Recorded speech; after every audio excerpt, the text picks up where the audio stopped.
Est-ce que Araki est le maître du Deus Ex Machina? Il le maîtrise bien. Beaucoup de personnes savent à quel point JoJo's Bizarre Adventure regorge de moments clés où la situation se retourne complètement.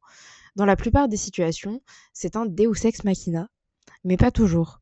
C'est comme un nœud. L'auteur le serre de plus en plus à tel point qu'on ne sait plus comment le desserrer. Et là, le personnage s'en sort. Si on prend la partie 3 Stardust Crusaders, c'est un peu le lot de chaque épisode. Un ennemi arrive et pousse l'un des héros à bout, mais grâce à sa réflexion supérieure, le héros s'en sort. Ça, ce n'est pas un Deus Ex Machina, et on y reviendra plus tard. Le Deus Ex Machina se traduit en latin par Dieu sorti de la machine. Tout vient du théâtre antique.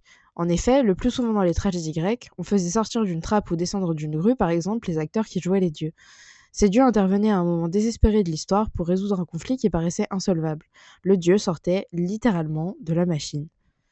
Ce terme est resté dans le théâtre et la littérature et a évolué dans le cinéma et la télévision. C'est un procédé qui paraît grotesque et qui doit être inscrit dans un univers particulier pour fonctionner. Un mauvais Deus Ex Machina fera un mauvais récit. Mais dans JoJo, ça s'inscrit très bien. L'écriture n'est pas fine à la surface, mais elle est au fond quand on pense surtout au développement des personnages. Pour ce qui est de l'action pure, c'est un micmac d'idées et de scènes plus grotesques les unes que les autres. Et ça marche du coup, parce que tout est gros dans JoJo. On se laisse surprendre par le prochain retournement de situation à chaque fois.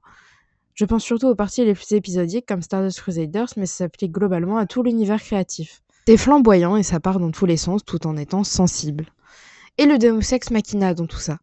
Eh bien, il intervient pas mal de fois. Mais comme je l'ai déjà dit, à ne pas confondre avec quelque chose, quand ce n'est pas un Deus Ex Machina, c'est le plot armor, armure scénaristique en français. C'est une armure scénaristique, donc, qui protège des personnages à qui rien ne pourra arriver. On sait que ces personnages ne mourront pas quoi qu'il arrive. Hors exception, et certains développements, mais je ne peux pas spoiler, c'est le lot de tous les JoJo. Le Deus Ex Machina interviendra quand le nœud sera tellement serré qu'il faudra le couper. Un dieu viendra alors le couper, que ce soit un personnage qui sort de nulle part ou une situation qui se débloque miraculeusement.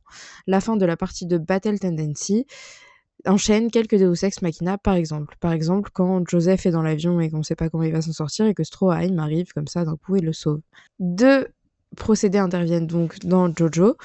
Le Deus Ex Machina, on a bien vu ce que c'était, et le plot armor, que j'ai un peu moins développé, mais c'est assez simple comme concept.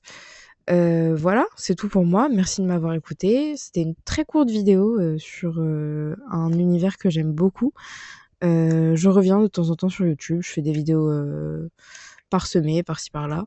Et voilà, merci beaucoup de m'avoir écouté. À la prochaine.